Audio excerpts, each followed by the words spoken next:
بسم الله الرحمن الرحيم. بسم الله الرحمن الرحيم. الحمد لله والصلاة والسلام على حبيبنا رسول الله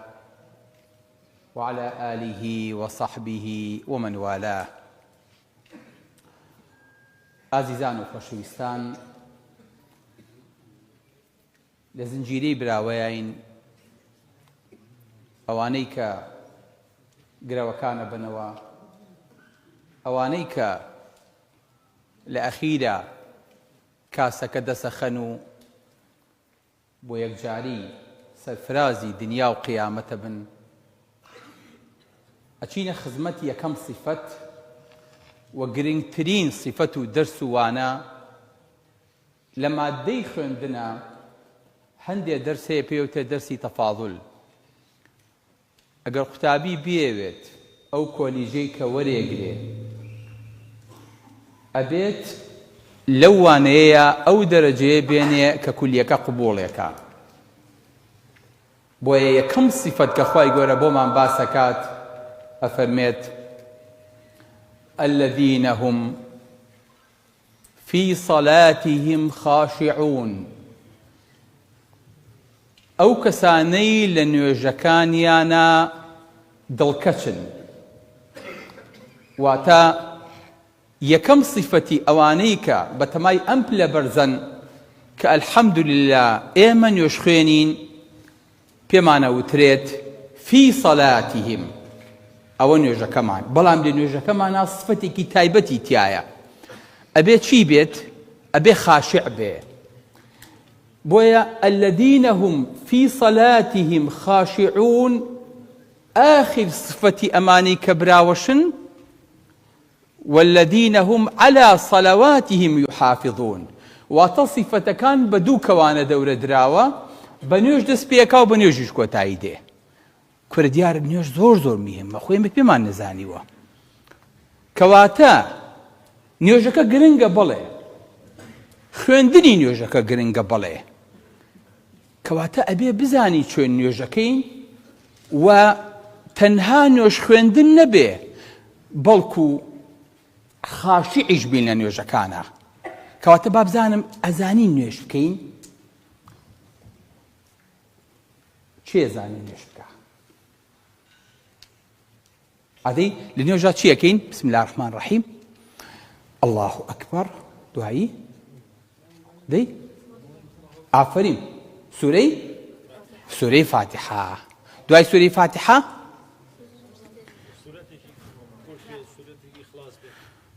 نه، دوای سورەتی فاتحە ئامینەکەی. اینجا چی دوایەوە؟ سورەتی چی؟ نه، چی ئەزانێ؟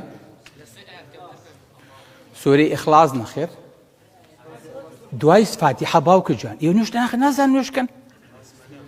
دوای نوێژ دوای فاتحە چی خوێنن کوڕم؟ ئێ بسم اللهکی دوایەوە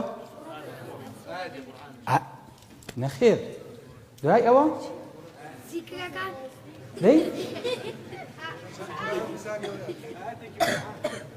نەخێر باوکە جان کوڕی من، ئەتەسم تا ئێستا ئاوا نوێژتان خوێن بێ. یەکەم جا سورەی فاتحە،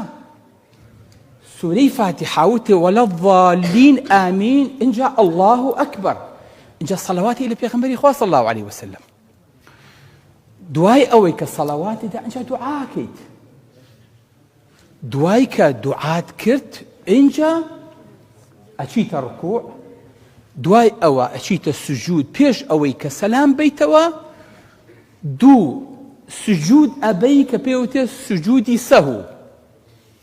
اینجا دائەنیشیت، چۆن لە تەعزیە دائەنیشیت.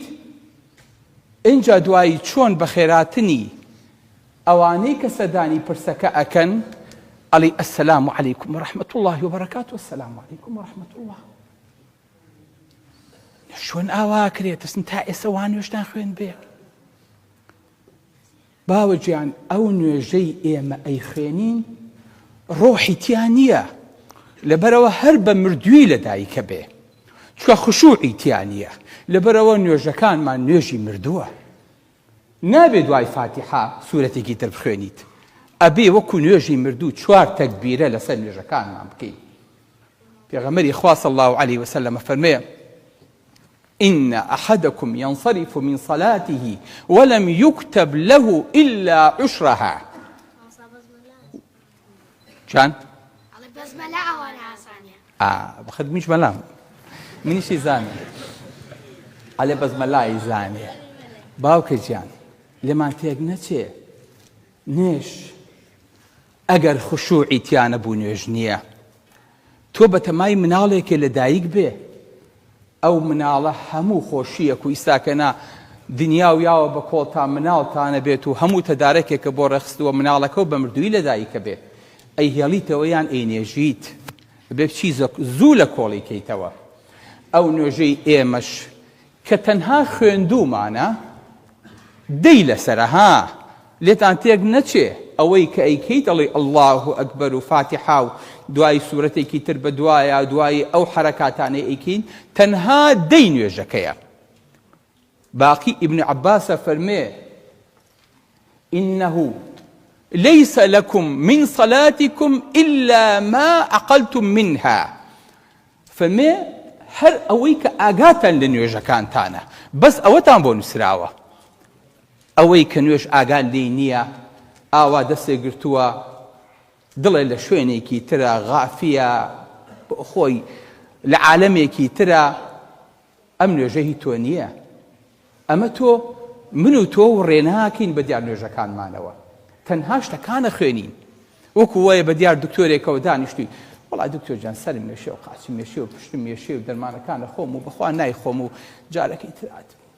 تۆ بۆ تۆ قساکەی تۆ جارێ جوابی پرسیارەکانم بەرەوە لەگەڵ منە قسە بکە ئەم قسانەوە هەمی بۆ خۆ بوو تۆ بەرامبەر حاکمێک بۆستی ئاوا قساکەیت بەرامبەر زابتەکە و بۆستی لە جێیشە ئاوا قسەی لەگەڵاکەیت ئەچی بۆ مەکتەب هەموو ڕۆژێ دانیشتووی لەسەر ڕەحلەکە بەڵام بەم لایەز ئاوڕێیتەوە بۆ لایە ئەگەر لە مامۆستانیە چی شەرحەکە بۆ خۆ مێشکە لە شوێنێکی ترە دوایش لە ئەخیراڵی مامۆستان بۆچی دەمهێناوە لە سەد ئەی خۆ من هەموو ڕۆژێ دەرزەکەی توێ ئامادە بووم ڕاستەکەی کوڕم ئامادە بوویت بەڵام تۆ جۆگرت نەخێر حیوارە لەگەڵا کردم نەخێر جوابی پرسیارەکانی یامەوە نەخێر قسەیەک و بەشداریەکی ڕۆژانە هەبوو نەخێر تۆ بەس هاتووی حزورت هەبووە ئامادەیت هەبووە تەنها لە سەعادەت پێ ئەبڕێ بۆیە نوێش سەرکەوتنەکەی لە خشوعەکەیەتی لە نوێژەکە خۆیان نییە بۆیە ئەفەرمێت هەندێکتان ئیبن عەباس ئەفەرمێت ئەوەی کە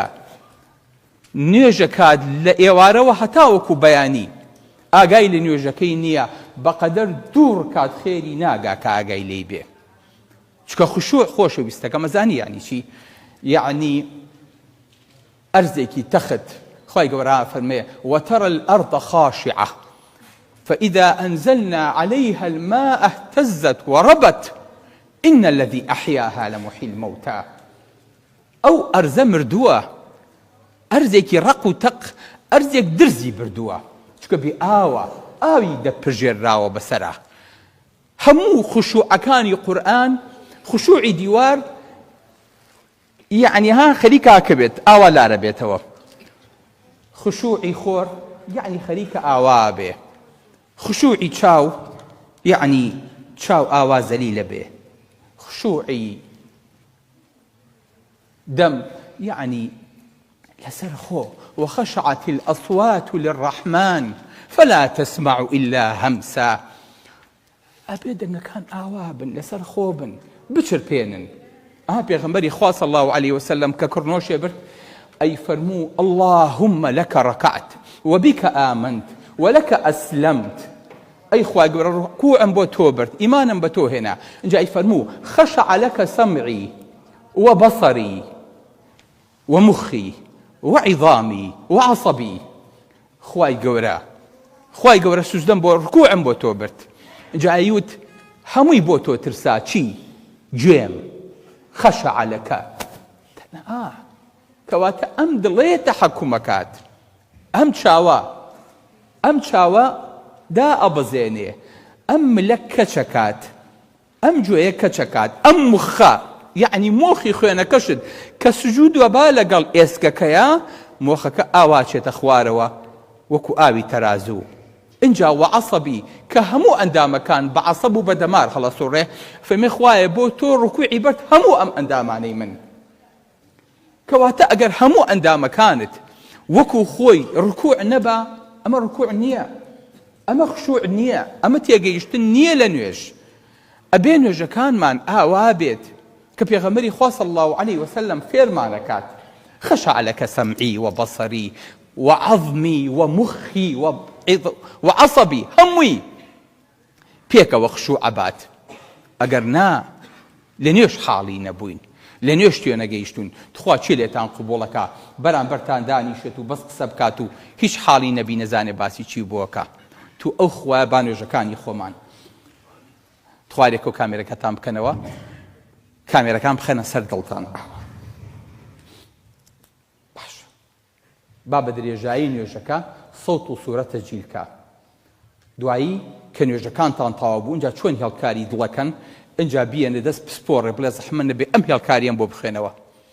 بزانم چیم وتۆ لە نوێژەکە نا وتوتە هەموو شتەکان ڕاستە فاتیحا و خوێنەوە سوورەتەکانە خوێنەوە هەموو شتەکان وتووە بەس دوایی بڵێت خوا زەحمە نەبێ وەکو پسپۆڕێ بۆم خوێنەوە بزانم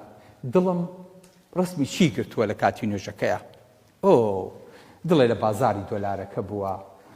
دڵێ لە ماڵەوە بووە دڵێ لە باخ بووە دڵێ لە سەیران بووە دڵێ لە پیاسە بووە دڵێ لە مەشغەڵەتی ماڵ و مناڵ بووە دڵێ بەس لای خوانە بووە بەس ئاگامان لە دڵمان نەبووە خۆزگە مۆبایڵەکانمان تەسویری خەیاڵەکانمانی پیشانەیەین خۆزگە هەر یەکەو مۆبایڵێکی کە لە بەردەمی خۆیان دانا ئێستا خەیاڵەکی پیشانەیە بزانم کەس لە ڕووی ئەو لە تەنیش کەسێکی ترۆ نوێژ بکات باوکە گیان پێغەمبەری خوا صلی الله علیه وسلم سەحابەکانی وا فێر نەکردووە کە ئاوا نوێژ بکەن بەڵکو سەحابەکان بە شێوەیە نوێژیان کردووە وەکو نوێژی ئێمە نەبووە عومەری کوڕی خەتاب کە نوێژی بە سەحابەکانە کردو لە تەراویحا کۆیەکردنەوە ئەفەرمێ لە دوای عیشاوە دوو پیاوی وەکو ئوبەی کوڕی کەعب لەگەڵ تەمیمی داری بۆ دائەنان 11 ڕکاتیانە کرد لە هەر ڕکاتێکا 200 دانە ئایەتیانە خوێن هەتا نوێژی بەیانیە فەرمێ بە پەلەپەل فریای پاشیەوە کەوتین ئەو مەسافەیە ئەڵێ خۆمان لەسەر عەسا ئەگر بە پێوە ئەو نەهیلاکە بووین چونکە لە ڕۆژیش لە کاسی بیا بووین خۆمان پێ نەئەگیرا بەڵام کەس لە نوێژەکە بێتاقەت نابوو چکە دڵیان لەگەڵ نوێژەکانە تەفاعولێ کرد مۆخیان لەگەڵ نوێژەکەیە ئەیانزانی ئەڵێن چی ئەیانزانی باسی چیەکەن ئێمە ئەمڕۆ دوو ڕکاتەکەین ئەگەر دە ئایەتی تیا بخوێنین مامۆستا ماشەڵڵا نوێژەکە زۆر دوورخستەوە زۆر ماندوو بووین بە بدەستەوە قاشمان شکا قاچمان ئاوسا من دانیشم فڵان مزگەوت ناچم لەبەرەوەی کە نوێژەکەی زۆر درێژە کاتەوە ئەی ئەگەر لەگەڵ سەحابەکانە بەم شێوەیە بژیانایە چیمان لێیە هاو خۆشەویستەکانم نوێژ ئەبێ بە دڵ بکرێ چتان قوبوڵێتی مناڵەکەی بێتەوە بڵێ باوکە ئەها کارتەکەم کوڕم چەنەی هێناوە باوە دەم لە سەد هێناوە واللهی تعزیە لەو ماڵەیە دانرێ هەتاوەکو ئیمتیحانەکەی تر ئەدرێتەوە مناڵەکەت دەرەچێ کوڕم ئەڵێ ئەم هەموو ماندووبوونە ئەم هەموو عەزیەتە دەو بۆ من هێناوەتەوە بەخێر بێیتەوە نەتەتوانی 90 بێنی نەتەتوانی 100 بێنی ئەمە بەچیە گۆڕێ تەنها دڵت دای نوێژەکەو بێت هەر ماندوو بوویت دەست نوێژەکە و گرتووە نوێژەکە و کردووە کاتەکە و ڕۆیشتووە هاتی بۆ مزگەوت بەخێر بیت ئێ با تۆزێت دڵە بایەتێ لە جاتی 90 بێنایە 100 بێنایە ئەو توانی بەس دڵە بایەتێ ئەها حەسەنی کوڕی عەلی زەین العابدین عەلی کوڕی حسێنی کوڕی عەلی کوڕی ئەبی تاڵب ئەفەرمێ کە دەست نوێژێ گرت ڕەنگی زەردە بوو کە ئەوەستا بۆ نوێش هەموو ژیانی ئەلەرزی ئەیان و بۆچی ئەلەرزیت ئەی تۆ ئەزانی بەرامبەر چی وەستاوم تۆ ئەزانی لە حوزوری چیا وەستاوم فەرمێ هەتا جارێکیان نوێژێ کرد ئاگرێ لە ماڵەکەی بەربوو لە پشتەوە چۆن زۆپایە گڕ بسەنێ و خەڵک بێن بیکوژێنەوە و دوو کەڵبچێ بە ئاسمانە فەرمێ دوایی وتیان ئەی کوڕەزای پێغەمبەری خوا صلی الله علیه وسلم تو ئاگات لێ نەبوو باڵەکە خەریب بۆ گڕێگرت ئەی فەرموو بەخوا بەدەست ئاگری جەهەنم و مەشغوڵ بوونم بەوێوە ئاگام لە ئاگری ئێرە نەمابوو هەتا سەلامی نەدایەوە ئاگا لێ نوێژەکەی نەبوو بۆیە پێتان ئەڵێم ئەم نوێژانەی ئێمە نوێژی مردووە کە بە پێوە وەستاوین لە حزوری پرسەیەکا وەستاوین و بە خێراتی خەڵکەکەین کە داشیش نیشتوین هەر لە پرسەیە وەستاوین و سەلامە دەینەوە نوێژەکانمان هەمووی قابلی ئەوەیە لە ئەخیرا شوزدەی سەهوی بۆ بەرین نەک سوزدەی کوڕنۆش دایکە عایشا فەرمێ پێغەمبەری خوا صلی الله عليه وسلم کە کڕنۆشێ برد بەقەدەر 50 ئایەت خوێندنی ئێوە ئەمایەوە لە نوێژەکەی ئەبزانن 50 ئایەت بەشی چەندێکەکە 50 ئایەت چەند دەقەکە نیو سەعاتەکە پێغەمبەری خوا ئەوەنە لە سجوودا ئەمایەوە ئابوو شێوەیە سەحابەکان نوێژیانە کرد ئیبن جەریر فەرمێت سوفیانی ثەوریم بینی کاتێکە نوێژی کرد فەرمێ جارێکیان لە تەنیش کەعبەوە بووین فەرمێ نوێژی کرد دوای نوێژی مەغریب سوجدەیەکی برد هەتا قامەتی عیشا هەڵنەسایەوە سبحان الله ئەم پیاوانە لە سوجدە تێگەیشتون زانیویانە ینی سوجدە یانی چی زانیویانە ئەم سەرە ئەخەیتە سەر زەوی بەرزترین ئەندامە یخەیتە سەر ئەو گڵا کە منها خەلەقناکم وفیها نوعیدکم ومنها نخریجکم تارة أخرى زانیویانە ئومرت ئەن ئەسجودا على 7 أعظم یعنی چی یعنی هەموو ئەندامەکانت ئێستا بەشدارە بن لە سجوودا ناوچەوان لوود دەست قاچ ئەژنۆ هەمووی ئەگەر هەمووی بەشدار نەبێ لە سجودەکەیە هەز نەکەیت ئەچرپێنی بە گوێی ئەرزا بۆ ئەوەی کە ئاسمان گوێی لێت بێ لەوێ جواب بدرێتەوە أقرب ما يكون العبد من ربه وهو ساجد نزیکترین کات عەبد لە خوای گەورە لە سوجدەکەیەتی ئەگەر ئاگاتان لێی بێ ئایا ئێمە لە سوجدەکانمانە لە خوا نزیکە بینەوە قسە لەگەڵ خوایەکەی غەزالی ئەفەرمێت والله هەندێکمان لەسەر سوجدەکانمان قەرزارە بینەوە فەرموو چۆن فەرمێ خوای گەورە فەرمێ ولله يسجد من في السماوات والأرض والشمس والقمر والجبال والدواب وكثير من الناس والشجر هموي سجدە ئەبا فەرمێ دواب و جاندارەکانی سوزدە ئەبن بۆ خوا ئینسان تۆ بەم ئەقڵەوە نازانی سوزدە بەری جا فەرمێ قوڕ بەسەر ئەوەی کە لە کاتی سوزدەکەیە بیری لای گۆرانی و خەیاڵات و تاوانە کەستایەوە تاوانکە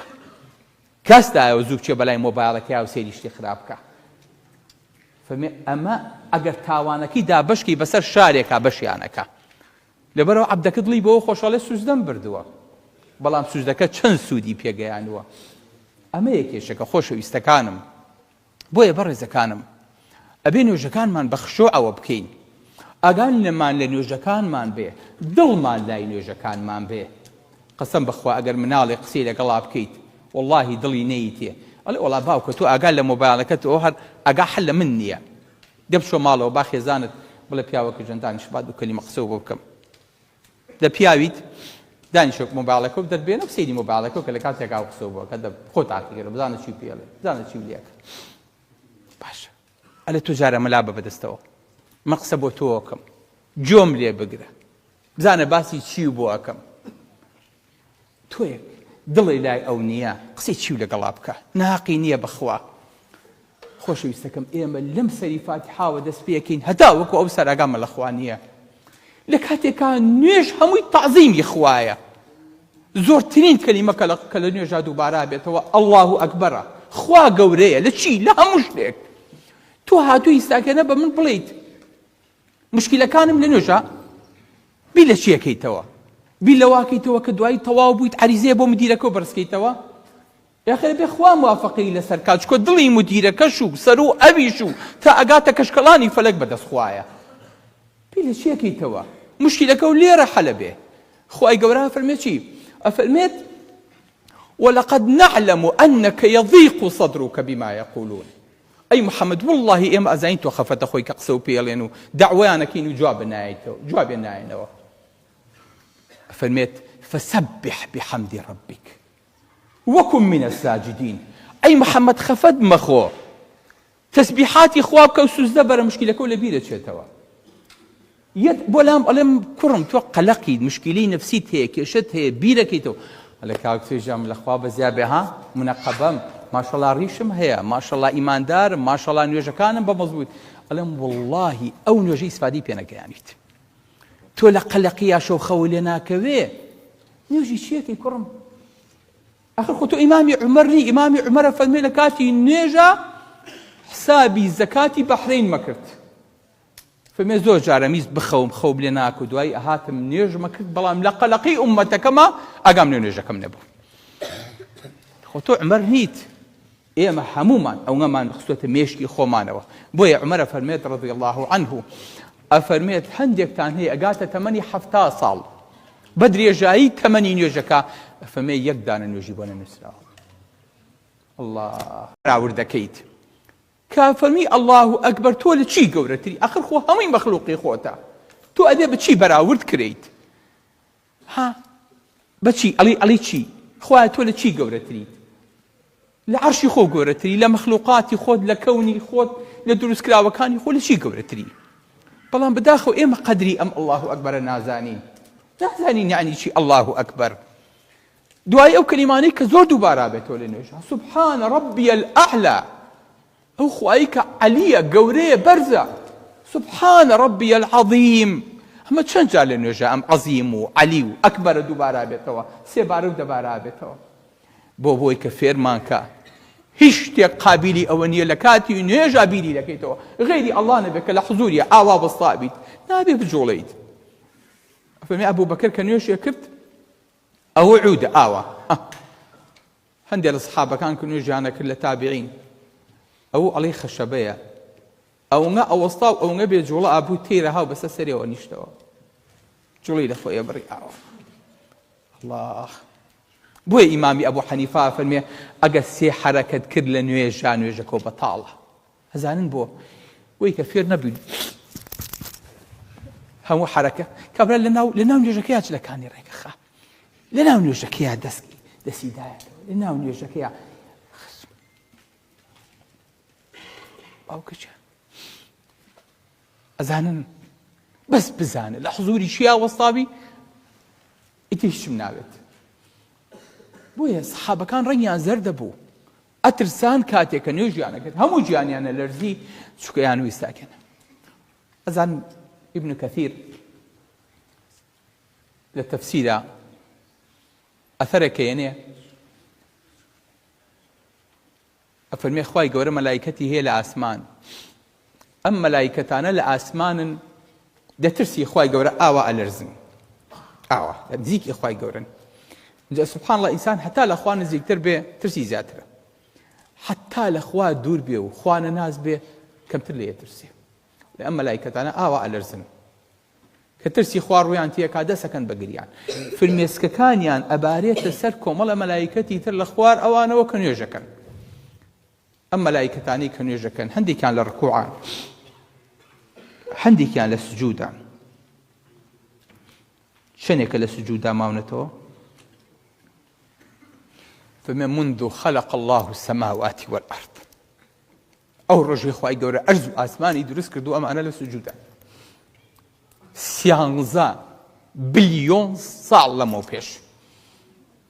ئەم مەلایکە سەری بەرز نەکردوێتەوە، ئێستش هەر لە سجود و ڕکوع سەری بەرز نەکردوێتەوە، لە نوێژایە. ئەفەرمێ کە خوای گەورە قیامەت هەڵەسێنێ سەر بەرزەکاتەوە خوا بینێ لە ترسانجا ئەڵێ سوبحانەکە ما عەبەدناکە حەقە عیبادەتیک. خوایە ئەڵێ خوایە ئێمە حەقی عیبادەتی تۆمان نەیاوە، وەکو پێویست نەمان پەرستوویت. ئەزانی ئێمە کەی هەست بە خۆمانەکەین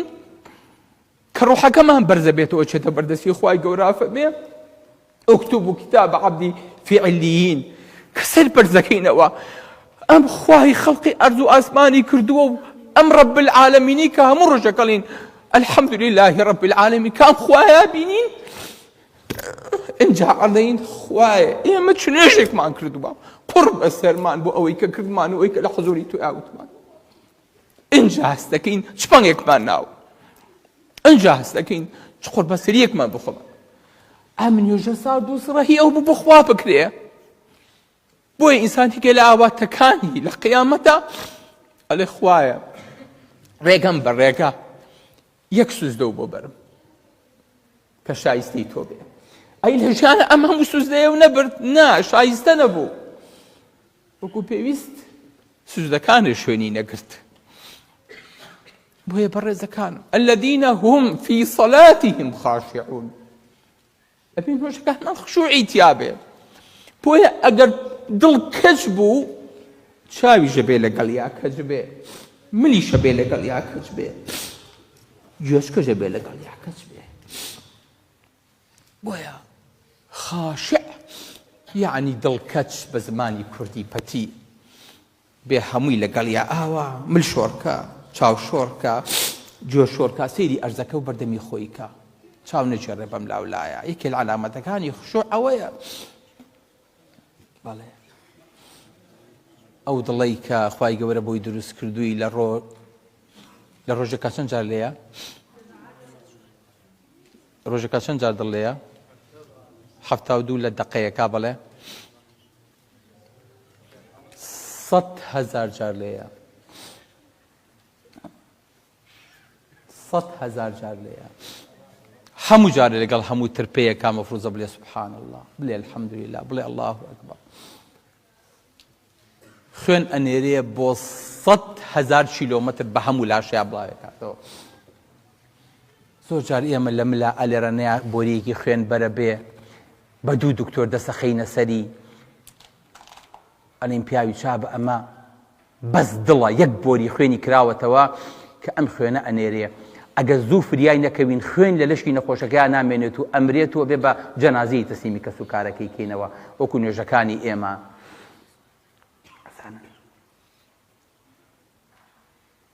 بە پەلەپەل دکتۆری مختص بانکە و خوێنی بۆ حازرکەوە تاوەکو کۆنتڕۆڵی ئەو تۆزە بۆریە بکەین کە لە دڵەوە دەرەچێت ئەم دڵە هەتاوەکو وەفاتەکە ملیارەها جار بۆ تۆ لێ ئەدا مەفروزە ئەو نەبێ ئاگا بێ ئەو نەبێ هەز بێ ئەو نەبێ بێنەس بێ 300 غرام لەو ڕۆژەی کە ترپەی دڵت دەستکی دای تاکەوێتە ئیش هەتا 70-80 ساڵی ئەم دڵە هەر لێ ئەدا هەر لێ ئەدا بەڵام بە بێئاگایی لە نوێژەکانیشمانە هەر لە بێئاگایی خۆی گەورە فەرمێ ئەقیمی الصەلاتە لذیکری نوێژ کە بۆ یادی من چەکە نوێژەکانی یادی تیانە بێ بە هەر سەرخۆش بووینایە وەکو عارەقی لەسەر تەرک کرا فەرقی چییە؟ عادی بزانم ئێستا لەو مناڵە پرسم بڵێم کوڕم تۆ زانی نوێژ خوێنی ئەڵێ وەڵا مامۆستا ئازام نوێژ بخوێنم ئەی ئەزانی نوێژ بکەیت ئێمە نازانین نوێژ بکەین ئێمە نازانین حەقی نوێژ بین بەس نوێژ ئەخوێنین کەواتە قسەکە تەواوە نوێژ خوێنین نوێژ خوێنێکی چاکین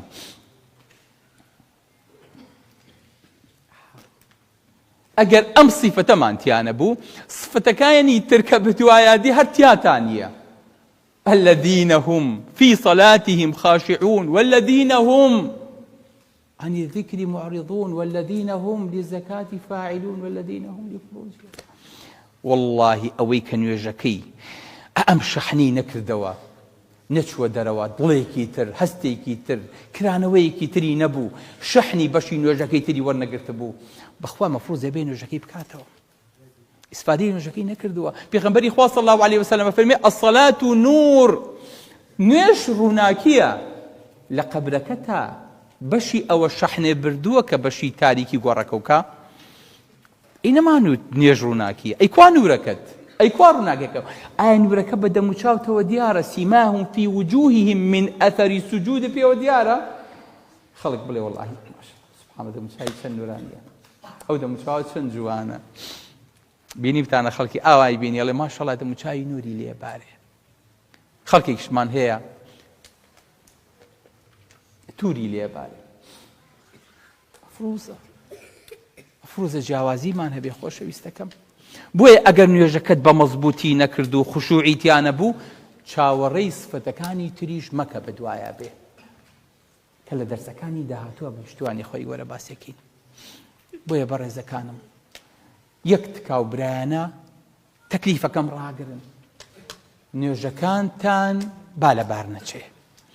ئەگەر لە بار چوو زوو بچن قەبرەکەی بۆ هەڵکەنن زوو نوێژی مردەوهی لەسەرکەن و بیشارنەوە چونکە ئەمەی کە ئێمە ئیکەین بەخوا نوێژ نییە بۆیە ڕۆحی نوێژ کە گیانە کا بەبەری نوێژا بەبەری ئەم جەستەی نوێژا چییە؟ خشوع و دڵکزی و دڵکەچێکەیەتی گەر ئەمەمان نەکرد ئەمەمان فەوتان